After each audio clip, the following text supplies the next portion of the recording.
Let's start my Mazda rx8 2004.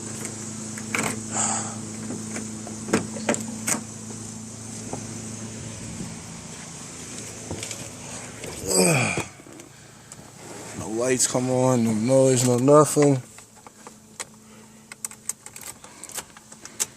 One position doesn't work, no radio, no nothing. Close the door.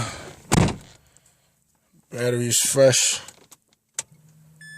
This is all that I get when the car comes on. Windows don't work. Get clicking noise, no stereo, no turn, no crank.